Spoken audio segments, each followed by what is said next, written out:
Bueno, muy buenos días, tardes a todos. Para nosotros realmente es un gusto poderlos acompañar en esta maravillosa celebración de creatividad y que todo ese tema de creatividad, diseño, realmente se da en el cerebro, ¿cierto? Todo, cada uno de los procesos, de los pensamientos, de las acciones motoras, sabemos que tiene una base neurocientífica, una base cerebral, y la idea es poder entender un poco más hoy sobre eso, sobre cuáles son esos procesos que subyacen a las ideas creativas, pero también a los procesos de diseño. Vamos a estar viendo en tiempo real el cerebro de Nico, cómo va respondiendo como a todo lo que estamos planteando. Cuando ustedes vean colores más asociados al azul o al morado, vamos a decir que él está como en piloto automático. Utilizando una metáfora, es como si nuestra mente funcionara a través de dos apps o dos aplicaciones. Una que se llama Sistema 1, que es automática, que no gasta energía, que está guiada por sesgos cognitivos, que está guiado por emoción, pero también tenemos otro que se llama Sistema 2. Y el Sistema 2 lo que hace es que requiere de más energía para operar. ¿Por qué? Porque hace análisis costo-beneficio, porque mira la utilidad esperada, porque se da un proceso más de pensamiento o de razón. Podemos decir entonces que el Sistema 1 es emocional y el Sistema 2 es más racional. Increíblemente, como el Sistema 2 gasta tanta energía, nosotros solo podemos estar el 5% del día en Sistema 2. Es decir, solamente el 5% de lo que hacemos es de carácter racional. De lo contrario, tendríamos que dormir. Si yo estoy 30 minutos en Sistema 2, tengo que dormir 20 para que el cerebro pueda operar por la cantidad de energía que gasta. Porque el cerebro ocupa el 2% del cuerpo, pero gasta el 20% de la energía de todo el cuerpo. Entonces, cuando veamos el morado y el azul, Sistema 1. Cuando veamos el rosado y el rojo, vamos a decir que está más estresado, que está gastando más energía, que está en ese Sistema 2 que requiere pues de un gasto energético. Entonces ahí van a ir viendo, estamos viendo el cerebro, vamos a pensar que los ojos están en la parte superior, los ojos están arriba, entonces la parte de arriba es el lóbulo frontal. ¿Sí? A los laditos, lóbulos temporales, que en este caso los está activando porque hay un estímulo de sonido, que es mi voz, y esta parte de acá, más como la que está abajo, prendiéndose, quiere decir que está trayendo imágenes a su cerebro, que está recordando algo o imaginando algo. ¿Listo? Entonces ahí vamos a empezar a ver qué va pasando. Hoy me acompaña Camilo. Les cuento que Camilo y yo venimos trabajando ya hace un tiempo. Cami fue estudiante mío en una maestría de neuromarketing y es una persona que realmente me ha generado mucha curiosidad por la capacidad que tiene de integrar diferentes disciplinas, y es que realmente eso es la neurociencia del consumidor. Cómo poner a conversar el diseño, el mercadeo, la publicidad, la psicología y la neurociencia para dar estas respuestas a los procesos tan complejos que en ocasiones no entendemos o que en ocasiones es difícil incluso nosotros mismos darnos cuenta. Entonces, Cami, bienvenido, qué bueno tenerte aquí con nosotros. Cami pues actualmente trabaja en agencia en todos estos procesos de creatividad y yo quiero, Cami, que empecemos hablando un poco sobre ese proceso creativo desde la neurociencia. ¿Qué nos puedes contar tú? Hola a todos. Bueno, empecemos hablando un poco de agencia. Entendamos que entramos en un mundo, digámoslo así, en un proceso evolutivo de lo que viene siendo la... Ya estamos listos. Muchas gracias. En este punto estamos en una revolución, y es que actualmente tenemos que la creatividad está evolucionando hacia las herramientas. Hace unos años, en los años 70, hace unos 30 o 40 años, nuestra industria se dictaba por la intuición, ¿cierto? Estábamos midiendo la creatividad bajo un modelo intuitivo, de chispazos, de reactividades. ¿Qué pasa? Que hoy en día, con todas las herramientas que tenemos, con la tecnología, como la estamos manejando, tenemos la posibilidad de integrar diferentes ciencias y hacer que ese proceso que era creativo, reactivo, cada vez sea más creativo, estratégico. De hecho, hoy en día, a nivel de creatividad, como los nombras, Mari, cada vez es más difuso el proceso entre creatividad y estrategia. Cada vez la sinergia entre el área de planeación estratégica y el área creativa es vital para la construcción de estrategias publicitarias efectivas. Y en este punto es donde entra la integración de todas las disciplinas que tenemos alrededor. Por ejemplo, en las agencias ya no solamente tenemos el creativo copy, también tenemos un antropólogo que nos está ayudando a investigar. No solamente tenemos el creativo gráfico, también tenemos un planner estratégico experto en consumidor que nos está complementando las ideas. Entonces, cada vez nuestra industria migra a ser polímata, migra a tener que ver diferentes puntos de vista para poder entender al consumidor. Y es que a lo largo de los años nos dimos cuenta, de hecho lo recordamos, que el único animal que entiende el valor económico de las cosas es el Homo sapiens, somos nosotros. Entonces, ahí es donde entra la neurociencia a ser valiosa y a tener esos autores geniales que nos dieron las bases de con lo que trabajamos hoy en día, como lo dicen Daniel Kahneman, Dan Ariely, el mismo Noah Harari. Y es en ese punto donde las industrias dicen, venga, mi consumidor es humano, yo tengo que profundizar en los procesos de toma de decisión de ese humano. Entonces, a nivel cerebral, ¿cómo funciona? ¿Qué está pasando ahí? Y es ahí donde se tuvo esa revolución de herramientas que nos llevó a lo que somos hoy, una industria estratégica, donde la creatividad no solamente se basa en un poder sobrenatural de un individuo, sino que se basa en un conjunto de herramientas que nos llevan a tomar decisiones tanto en diseño como en conceptualización creativa, como en estrategias globales, ¿cierto? Entonces, ahí Mari, como para responderte y complementarte, en este punto sé que eres mucho más experta que yo, por ejemplo, en la implementación de la neurociencia a los negocios, que ya no solamente tenemos herramientas asociadas a creatividad, sino también a la parte comercial, al discurso, al análisis detrás. Hoy en día tenemos unos procesos creativos que cada vez son más complejos y que cada vez tienen un modelo más de investigación, creación que de chispazos. Entonces, eso para responder a esta. Perfecto, Cami. Aquí me surgió una duda porque incluso hace como 2 días me estaba leyendo un artículo sobre neurociencia y creatividad, unos nuevos hallazgos que hay en relación en todo esto. Y hasta el momento veíamos que la creatividad era un mix entre los centros emocionales del cerebro, llamado sistema límbico, pero también con la corteza órbitofrontal, que está aquí encima de nuestras cejas y se encarga principalmente de conmutar la información racional y la información emocional.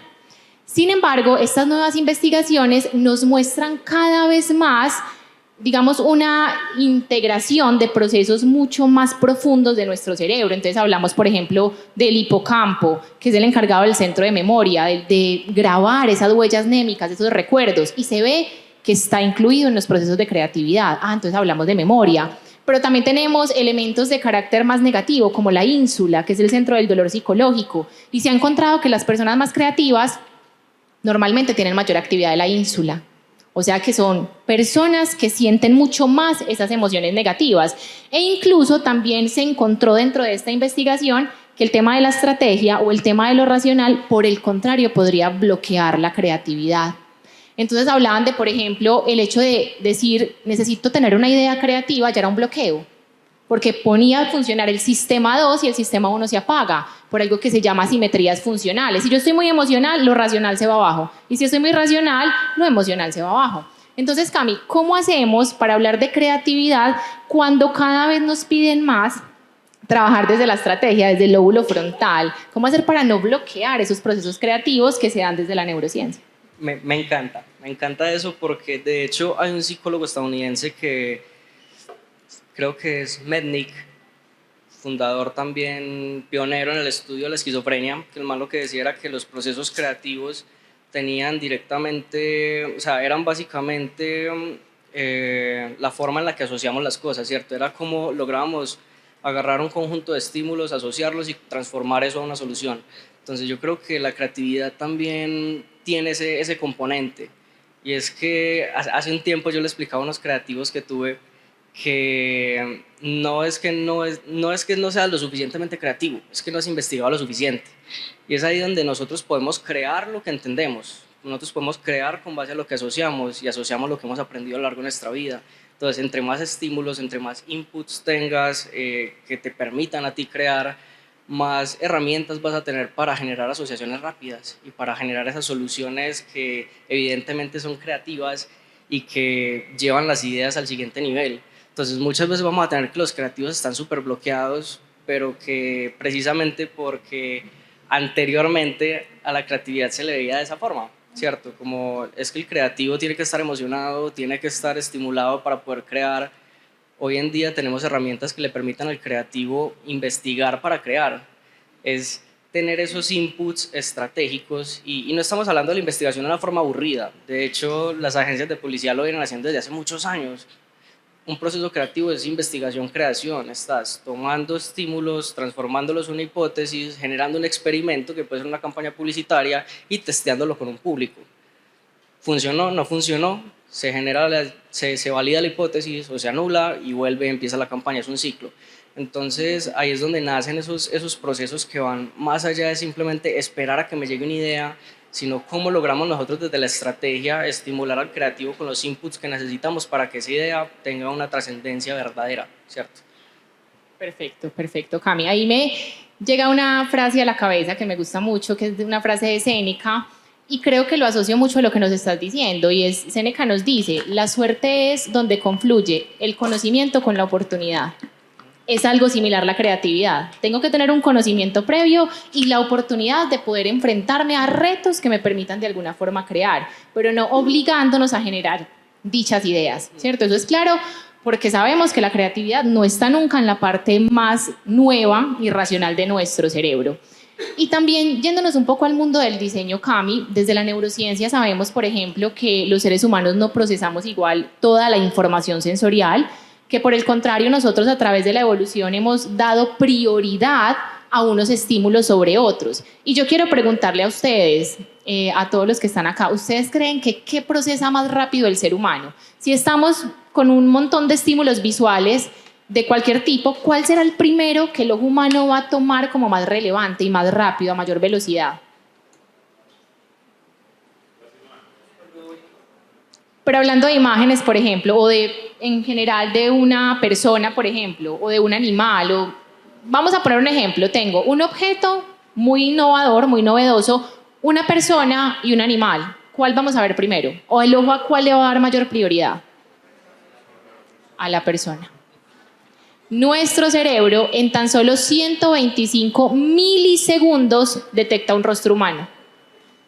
Siempre. Que es que a mí me gustan más los animales. No importa, vas a ver primero la persona. Y son estudios que se han demostrado a través del movimiento ocular, a través del rastreo visual. ¿Por qué? Porque la comunicación no verbal existió muchos años antes que la comunicación verbal. Entonces, la cara humana para nosotros es algo que denominamos rasgos de alto nivel. Los rasgos de alto nivel son aquellos que tienen prioridad en el procesamiento porque están conectados a nuestra biología. Las caras, los cuerpos, por ejemplo, la cadera de la mujer, las características sexuales secundarias y aquellas amenazas que tuvimos en la evolución. Por ejemplo, las mujeres, roedores, reptiles e insectos. ¿O no es verdad, chicas, que vemos una araña de forma inmediata y la volvemos gigante? ¿Sí? Por prioridad de procesamiento. El hombre tal vez tuvo otras amenazas evolutivas a las cuales también les da prioridad. Entonces decimos siempre, desde la neurociencia, que para llamar la atención deberíamos siempre utilizar un rasgo de alto nivel, algo que esté conectado a nuestra biología. Pero entonces aquí llega la dicotomía, Cami, es, no, pero es que yo no puedo utilizar una persona ni un animal para mi estrategia. ¿Qué hacemos entonces en ese caso para generar rasgos de alto nivel cuando no podemos asegurar una cara humana? Eso es interesante. Y es que en ocasiones tenemos esto, bueno, entendamos que somos animales fundamentalmente visuales, ¿cierto? Que nuestra forma de entender el universo está mediada por la visión. Entonces, la parte del diseño, el trabajo de diseño es vital para el desarrollo exitoso de una estrategia. Si no llamas la atención a nivel visual, no vas a tener el impacto que esperas.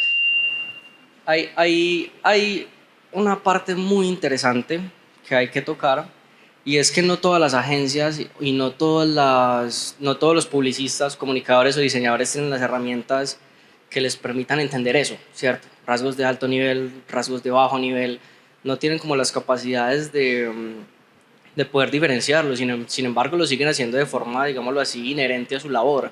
Entonces muchas veces vas a ver que hay diagramaciones, hay conceptualizaciones, hay piezas gráficas que tú las ves desde los ojos de la neurociencia y dices, uy, esto tiene esto, tiene esto, tiene esto, tiene esto, y le preguntas al creativo gráfico y él te dice, no tengo ni idea de cómo lo hice, pero lo hice.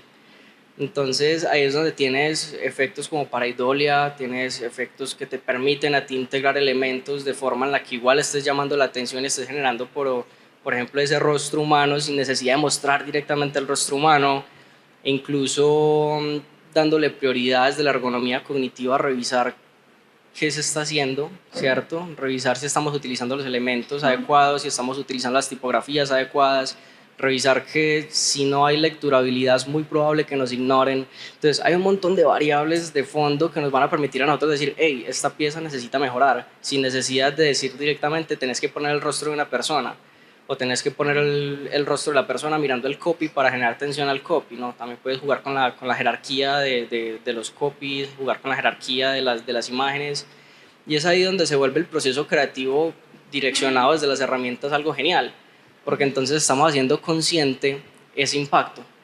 Y es en ese punto donde vemos valiosa la integración de un equipo interdisciplinar en la creación. No es lo mismo una visión que te da un neuropsicólogo de una pieza gráfica a la que te da un director de artes, ¿cierto? Entonces, en ese punto hay ciertos grupos de control bajo los cuales hay que ver digámoslo así, hay que darle un vistazo a nivel integral a una pieza y tratar de buscar la mayor cantidad de integración de disciplinas, porque al final somos seres humanos muy diversos y cada público, cada marca es un mundo diferente. Entonces, claro, vas a tener una campaña publicitaria en la que la marca directamente por manual te va a decir, no, yo no puedo utilizar personas o no puedo utilizar un perro, como vas a tener otra que te va a decir, yo necesito que me pongas esto y esto y esto y esto y esto y esto y esto, entonces te dan el listado y cree con eso. Entonces, es ahí donde nosotros, desde el conocimiento de la neurociencia, del comportamiento humano, lo que hacemos es tomar de esos elementos y distribuirlos de forma estratégica para llegar a lo que nos estás diciendo, Mario. O sea, toca ser creativos también en cómo seleccionamos las herramientas científicas para tener ese impacto. Perfecto, y yo aquí observando el cerebro de Nico, que vemos por momentos que se pone como muy azul y muy morado y yo me pongo feliz y digo, está entendiendo, pero otras veces que yo digo, bueno, ¿será que o está analizando mucho la información o no estás entendiendo nada, Nico? Ahí vamos viendo entonces también cómo nosotros incluso sin necesidad de preguntarle a una persona, que obviamente le preguntamos, pero de forma más complementaria. Podemos hacer mediciones que nos permitan indagar sobre esos procesos que realmente están asociados al tema del diseño y están asociados al tema de la creatividad.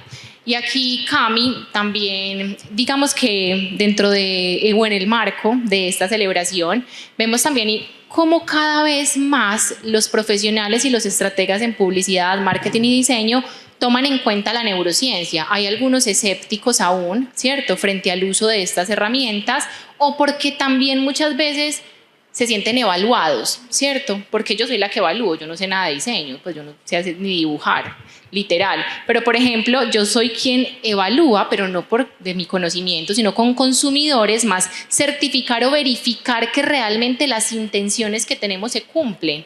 En este caso, y en tu experiencia, ¿qué tan probable es encontrar resistencia con respecto a la validación de los laboratorios con los diseños y todo lo que ustedes crean en el día a día? O en tu agencia, por ejemplo, ¿cómo se ve esto? A ver, es natural entender que cualquier proceso que te lleve a ti a cambiar una idea, o sea, entendamos que este mundo, tener una idea es como tener un hijo. Entonces, cuando te critican tu hijo, te vas a enojar. Es lógico. Sin embargo, para eso son las herramientas. Entonces, claro, si estás haciendo un experimento con eye tracking y te dicen, hey, las intenciones comunicativas de esa pieza no se cumplen, es un hecho, es algo que se tiene que reevaluar. Entonces, es ahí donde cada vez se está entrenando más a todos los creativos, a todos los gráficos, a ser receptivos a esa opinión. Sí, porque al final a nosotros no nos interesa hacer cosas bonitas y ya. Hoy en día estamos en una industria que es altamente medible y tenemos que rendir con las cosas, y si se puede testear una campaña y saber si es efectiva desde antes, pues va a ser genial, porque estamos jugando con el bolsillo de las empresas. O sea, hay que buscar siempre generar esa rentabilidad, y si podemos testear antes y si la ciencia nos puede dar una validación, es vital que se haga.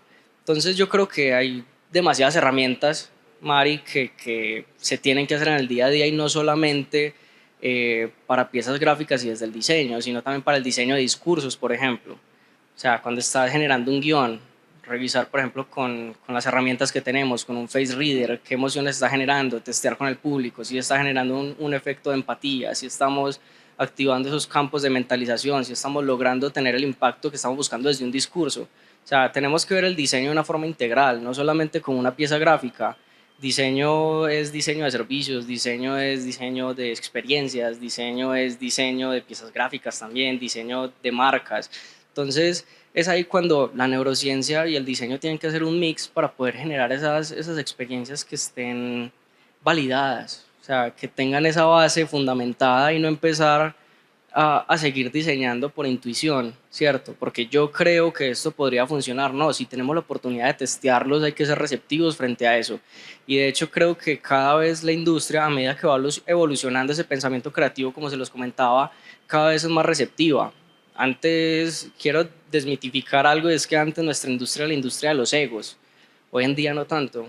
Hoy en día tienes un director creativo super top que tiene 1000 canes y que se baja a hablar con un director de artes junior a decirle qué opinas de esto y toma su opinión. Es válido. Tenemos licitaciones en las que trabajamos con vicepresidentes de la mano y lo hacemos co-creando. Hoy en día la opinión es bastante importante y creo que cada vez se generan más esos grupos de control integral dentro de las agencias para tener la mayor capacidad de, bueno, capacidad no, para tener la mayor certeza de que lo que va a salir sí sea lo adecuado. Entonces llega el punto en el que, por ejemplo, un laboratorio de validación es un aliado estratégico fundamental a la hora de tener estos grandes lanzamientos, ¿cierto? Estamos hablando de campañas publicitarias o de diseños de portafolio o de diseños de producto que van a llevar miles de millones de pesos, pues si puedes hacer un experimento antes, si puedes llevar una investigación bien fundamentada antes, con apoyo de estrategas, con apoyo de un equipo interdisciplinar, hacelo, porque esa es la base del éxito, saber y poder predecir y no salir con los ojos cerrados al mercado para luego chocarnos. Yo creo que esa es la base de las herramientas y lo que ha aprendido la industria a lo largo de los años, y es que hay que utilizarlas para evitar la mayor, digámoslo así, para tener el margen de error más bajito posible. Es eso. Perfecto. Y yo ahora quiero que hablemos un poco sobre un concepto que también estaba muy interesada investigando en los últimos tiempos, y es el tema de la novedad. Y yo quisiera preguntarle a ustedes qué piensan de la novedad en el diseño, qué piensan de la novedad en las ideas creativas. ¿Les parece importante? ¿Creen que es necesario? ¿O mejor no ser novedoso? ¿Cómo que me podrían decir antes de preguntarle acá? ¿Es bueno tener novedad? Ahí veo como que unos que sí, otros que no. Sí, bueno, entonces, incluso en el último tiempo, y nosotros aquí también desde UPB que trabajamos todos los días con marcas, desde el laboratorio, tenemos muchas marcas con las que hoy trabajamos en la certificación de todo lo que hacen. Y algo que nos ha llegado mucho es, queremos ser novedosos, queremos ser diferentes, queremos llamar la atención a través de la sorpresa. Y bueno, empezamos, digamos, con varias estrategias para poder orientar a las empresas hacia esos objetivos, y nos encontramos que no es tan exitoso. Y en ese momento empezamos a preguntar, bueno, ¿qué pasa? Porque si hoy estamos hablando de que es necesario ser novedoso, ser diferente, sorprender, ¿por qué los hallazgos o lo que vemos es tan negativo? Y claro, cuando nos vamos a consultar, empezamos a encontrar, esa es una investigación que salió también año 2024 de un gran neurocientífico al cual admiro mucho, que se llama Hayk Plasman. Y Hayk Plasman saca un artículo y muestra que el circuito que está asociado a la novedad es un circuito que genera miedo y está directamente relacionado con la actividad de la amígdala, que es como el centinela o la alerta del cerebro. La amígdala todo el tiempo está haciendo lectura de los estímulos ambientales para decir, bueno, esto es confiable o esto es peligroso, aléjate. Y lo que hemos visto es que la novedad para llamar la atención no es una buena idea porque genera miedo, pero en la expectativa sí funciona muy bien, porque ya generé confianza con un estímulo conocido a través de la atención, pero en el momento de crear expectativa sí sería bueno hablar de novedad, de hacer cosas diferentes. ¿Qué nos podrías tú decir de eso, Cami? Que lógicamente, como todo, súper interesante. De hecho, parte de la variable de la evolución de nuestra sociedad está asociada a eso, a la incertidumbre, ¿cierto? La revolución agrícola, ¿para qué se hizo? Para no tener la incertidumbre, para poder tener procesos productivos que me permitan a mí subsistir en el futuro, ¿cierto? Entonces es ahí donde nos damos cuenta que nuestra especie siempre se ha visto amenazada por la incertidumbre. Y de hecho, hoy en día la incertidumbre es una de las variables clave para innovar. ¿Por qué? Porque nos obliga a tener investigación crónica. Hoy en día la investigación de mercados crónica es una realidad para las empresas. De hecho, el auge de los departamentos de marketing intelligence, el auge de los departamentos de insights se debe a eso, a buscar minimizar la incertidumbre. ¿Por qué? Porque evidentemente es un dolor, ¿cierto? Si yo no sé qué va a pasar mañana, pues me va a estresar. En términos de creatividad, creo que eso es una pregunta que va más asociada hacia el branding, diría yo, porque depende del objetivo, depende de la marca, depende del contexto, depende del público. Entonces, eso es un tema que si lo tomamos global no es estratégico. O sea, sería muy irresponsable de nuestra parte decir es que lo novedoso es lo que va a vender, ¿cierto? O lo novedoso es lo que se va a posicionar, porque también tenemos marcas que hoy facturan miles de millones de pesos, de dólares y que son conservadoras y que se han posicionado para el público que es conservador y que lógicamente para ese público conservador la innovación es evidentemente un problema, es evidentemente un futuro estrés. De hecho, hoy en día tenemos una tendencia a hiperdigitalizar todo. Todas las marcas quieren hacer una transición digital, todas están trabajando en transformación digital, pero hay otras que no, igual les sigue yendo muy bien. ¿Por qué? Porque depende del contexto, depende del público al que le estás hablando, depende de tu consumidor que sea tu target principal. Entonces, muchas veces hemos visto ejemplos de que las marcas quieren innovar y se preocupan por ello, hacen una transformación digital brusca y luego tienes a un consumidor que estaba acostumbrado a algo completamente diferente, disociado, ¿cierto? Diciendo, hey, ¿qué pasó acá? No me gusta esto, esta no es la marca que yo consumía. Entonces, es una delgada línea que desde la planeación estratégica se tiene que, digámoslo así, tratar con pinzas y, y realmente a nivel global, yo diría que todos los consumidores están en constante evolución, ¿cierto? Sabemos que nuestro comportamiento de consumo cambia cada 4 meses, pero es más un entendimiento de audiencia lo que nos va a llevar a nosotros a diagnosticar bien si la innovación se adapta o no se adapta a una marca. Cami, ¿qué no es creatividad? ¿Qué definitivamente podemos decir no es creatividad? Eso es un concepto delicado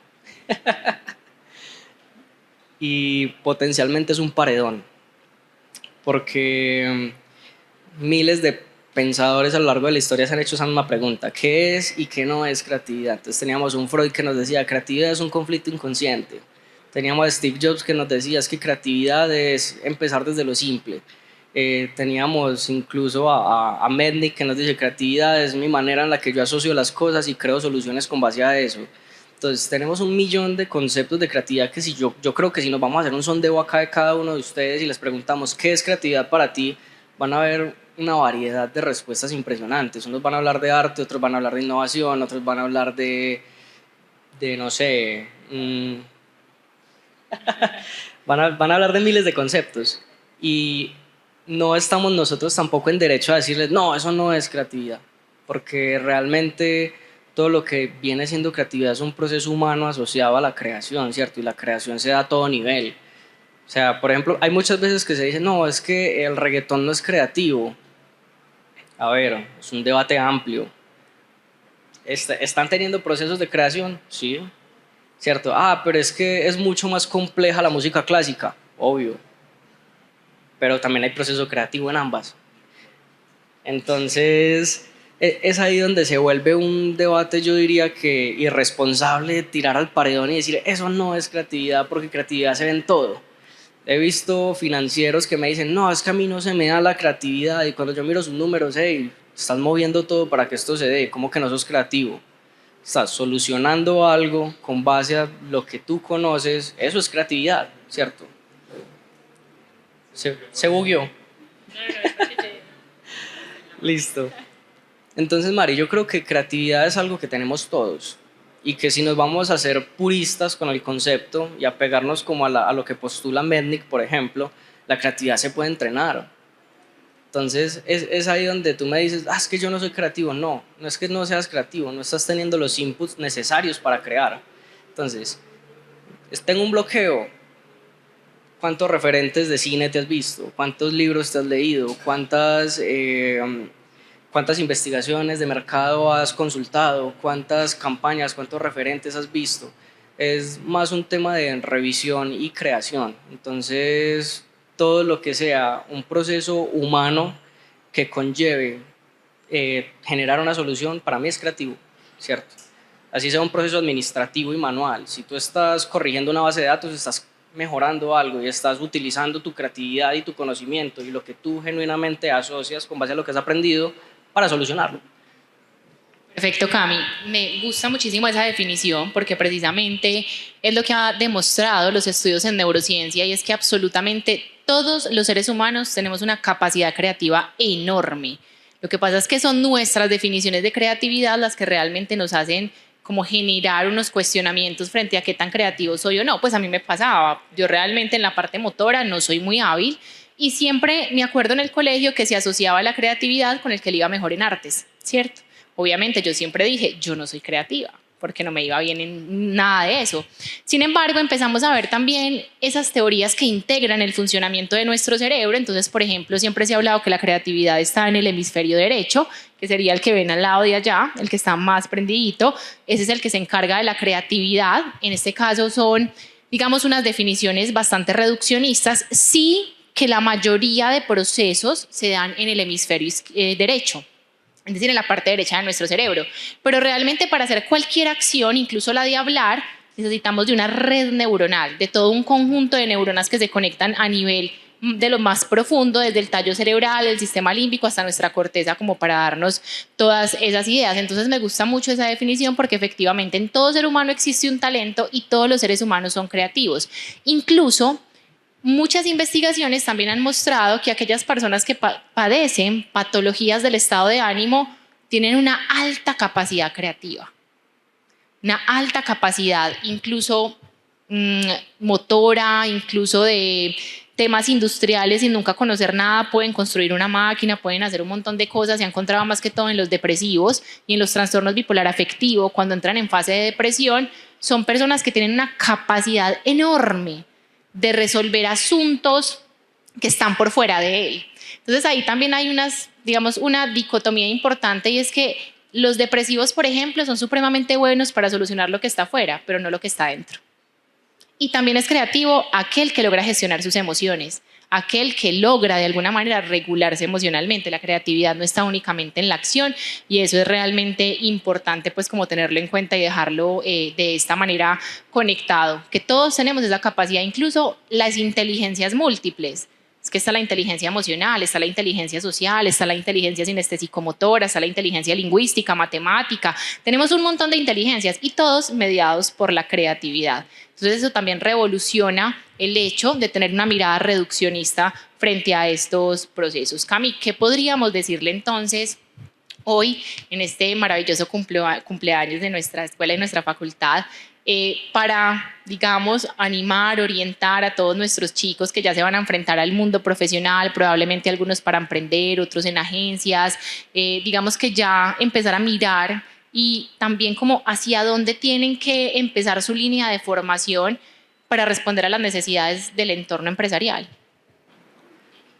Primero, consejo personal y es no piensen en el entorno empresarial, piensen en ustedes, ¿cierto?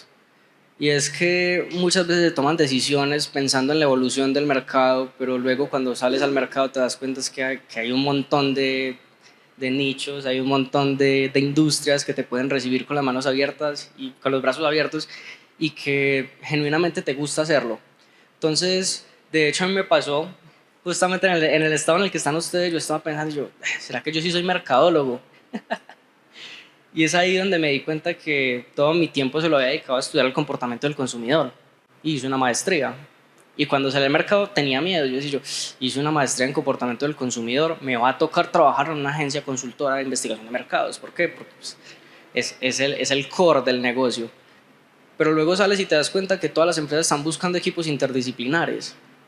Entonces, eso es lo bonito, que lo que les guste a ustedes, eso sí les digo, recontraespecialícense. O sea, y especialícense no significa ir a hacer directamente diplomados o ir a hacer maestrías o doctorados, sino métanse en el rol. O sea, comiencen a leer mucho sobre el tema, lleguen informados sobre el tema, exploren todo lo que más puedan, que como lo estamos conversando aquí, la creatividad se basa en la exploración, se basa en el aprendizaje, en mi capacidad de entender múltiples mundos y por medio de mi inteligencia unirlos para tener una solución. Y lo que sí es un hecho es que todos somos creativos y que la creatividad es necesaria la creatividad es el arma más poderosa para los negocios, siempre. Y que muchas veces nos sesgamos y decimos, no, es que mi proceso administrativo no es creativo. No, si vas a ser administrativo, especialízate en otra cosa y junta esos dos mundos y vas a tener una propuesta de valor única. Y es que ustedes como diseñadores saben que nosotros siempre tenemos que construir propuestas de valor para las marcas, pero también hay que revisar qué propuesta de valor le están entregando ustedes a las empresas, ¿cierto? Salir de acá como un número más, como un profesional más en diseño, o salir como un profesional que tiene mucho conocimiento en una rama y que puede unificar mundos. Entonces, los motivo a que construyan su propuesta de valor única como profesionales y que se disfruten lo que hagan. O sea, todo lo que genuinamente no les llame la atención, busquen otro lado, busquen otro mundo porque el mercado es gigante. Entonces siempre va a haber demanda para lo que a ustedes les guste. Cami, vemos acá a Nico súper, hiper, mega estresado emocionalmente. Nico, ¿qué te pasa? Se puso bastante rojo tu hemisferio derecho, lo que nos indica, lo que nos indica que hay un estrés emocional, ¿cierto? Si realmente tienes estrés emocional frente al mundo laboral, frente a lo que estamos hablando acá, o fue más por las cosquillitas que te estaban haciendo, ¿qué fue lo que pasó ahí? Contanos.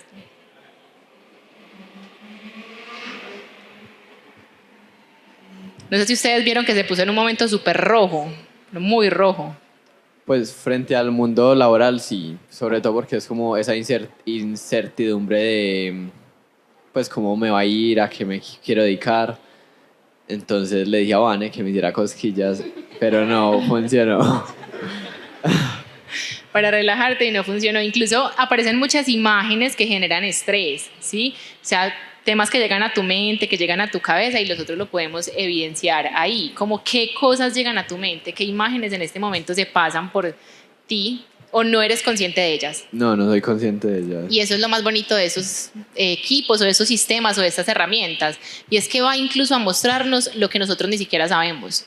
Y en ocasiones es necesario eso, ¿cierto? Que sabemos y que no. Y ahorita, Cami, decías algo súper teso con respecto a la música, ¿cierto? Hacías una pues, música clásica, reggaetón, y tuvimos la experiencia de estar la semana pasada en una productora escuchando un grupo que se llama Puerto Candelaria. Resulta que a nosotros nos han contratado cantantes de reggaetón para evaluar sus canciones. Y siempre lo que nos decían era, yo quiero que mi canción tenga una emoción que sea constante, es decir, que genere felicidad y después de pronto rabia y después de pronto tristeza, pero que sea una emoción constante. Y cuando empezamos a evaluar, pues yo tenía ese referente, yo vamos a mirar los niveles de disonancia o de conflicto emocional. Y bueno, yo empecé pues a evaluar y empecé a decirles a ellos, porque era mientras tocaban que los evaluábamos, ellos mismos cantando y tocando y aparecía mucha disonancia, yo les decía, ay, es que hay mucha disonancia. Y me decían, ¿y qué es eso? Entonces les expliqué y me decían, es que eso es lo que buscamos. Te queríamos preguntar para ver si era el mismo concepto, pero realmente nuestra intención es que aparezcan muchas emociones al tiempo y que nunca la emoción sea constante. Entonces, incluso en la música empezamos a ver que tenemos que adaptarnos a esas mediciones. Puerto Candelaria quiere mover todas las emociones al tiempo, pero de pronto un cantante de reggaetón quiere nivelar las emociones. Y eso es lo que ellos decían. En palabras de ellos, del director de la orquesta, me decía lo que diferencia la música comercial de la música instrumental o la música, digamos, más representada por lo que ellos hacen. Y ahora entonces yo quiero que alguien, vamos a ponerle el casquito para que miremos el mural que esté allá atrás y veamos si hay mucha disonancia cognitiva, que se esperaría que sea lo que aparezca por el tema del arte, de lo artístico, o vemos si es una emoción constante y tal vez eso lo perciba como un asunto o una pieza más comercial. Entonces, no sé quién se quiere animar a pasar para que haga recorrido.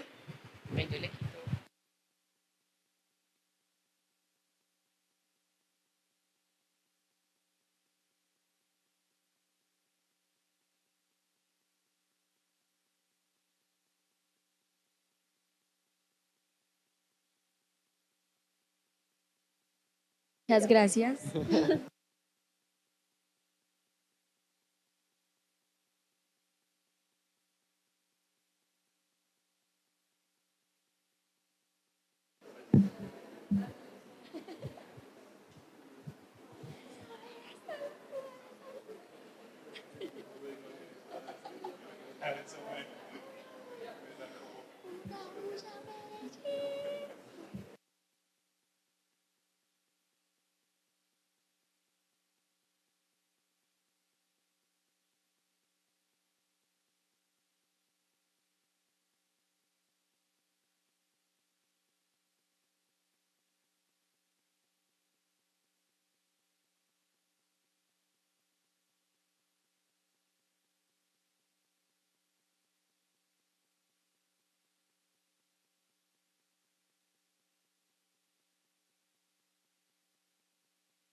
Bueno, entonces,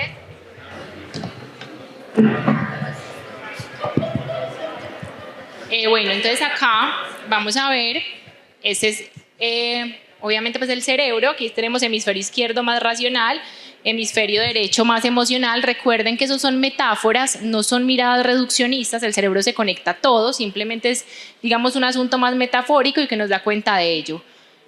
Vamos a ver entonces que acá es posible observar cada uno de los lóbulos. El lóbulo frontal es el que toma decisiones, es el que planea, es el que regula. El lóbulo frontal para nosotros es el más importante y el que más está evolucionando. Su desarrollo termina a los 30 años, o sea que hay un montón de chicos acá que aún su lóbulo frontal no ha terminado de desarrollarse. Tenemos el lóbulo parietal, que es el que aparece acá, que es más somatosensorial, eso me habla más de la piel, ahorita te mostramos que eso queda grabadito, tiene que ver más con los procesos de piel, con todo eso. Está estresada porque nos está observando ella misma. Y aquí tenemos los lóbulos temporales encargados del procesamiento auditivo, está muy estresada, aquí lo podemos observar, y el lóbulo occipital, que es más visual. Sí. ¿Se puede estresar más? Se puede estresar más, sí. Cambio, vamos a grabarle el cerebro para ahorita mostrarle a ella cómo se ve, que no puede ver. Hagámosle un videíto, porfa. Entonces acá también empezamos a observar, sí, el cerebro. Y vamos a ver entonces, vas a tratar de mirar bien todo el mural, listo, a tratar de entenderlo. Si quieres puedes caminar, pararte y caminar.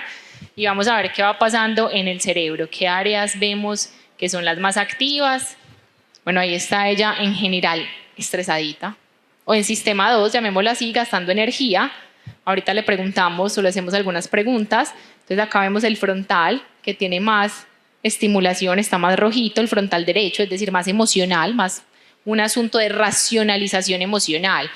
Tal vez, y voy a hacer una hipótesis, voy a hipotetizar, tal vez intentando entender lo que hay allí. Normalmente cuando pensamos en cómo comprender un asunto gráfico, pues nos da algo de estrés emocional. Si de pronto estaría pensando en cuánto valieron las pinturas, ¿cierto? Todo eso sería más hacia el hemisferio izquierdo, sería más hacia el otro lado. Entonces vemos que sí hay un asunto muy emocional y de gasto energético. Entonces, ven si quieres, porfa, para acá. ¿Cómo es tu nombre? Sofía. Sofía, bueno, cuéntanos, ¿lo entendiste, lo miraste desde el principio o qué sentiste al visualizarlo? Ok.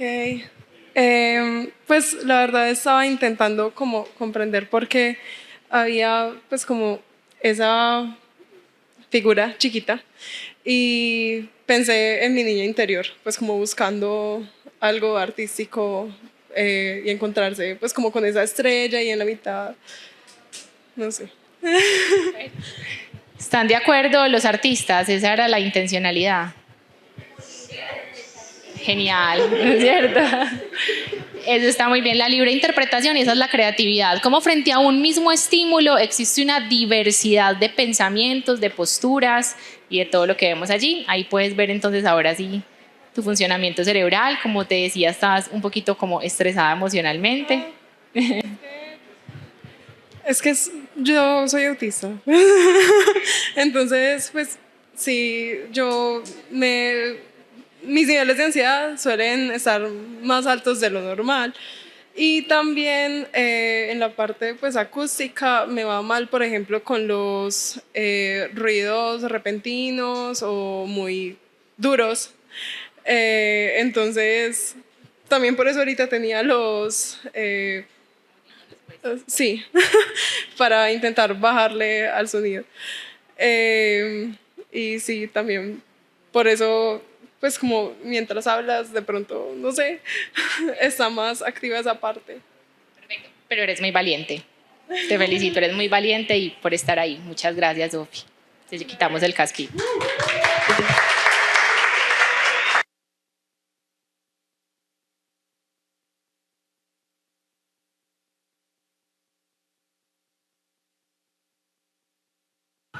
Ahorita. Ahora vamos a ver cómo es el funcionamiento cerebral, pero en este caso pintando. ¿Listo? Él les va a hacer parte, vas a pintar, entonces vamos a ver qué pasa, si algo cambia, si se activa más, menos, más azul, más rojo.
Bueno, muy bien. Aquí vamos a poder ver tanto el funcionamiento o la activación cerebral como cuánto requiere de atención, engagement, enganche, excitación, interés, relajación y estrés.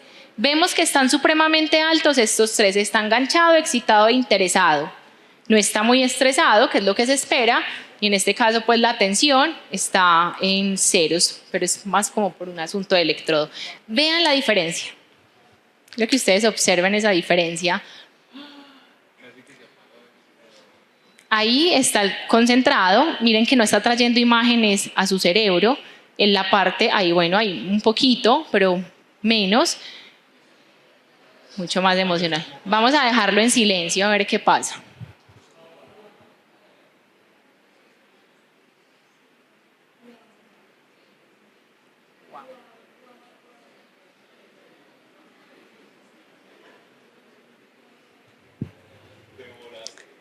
¿Sí ven?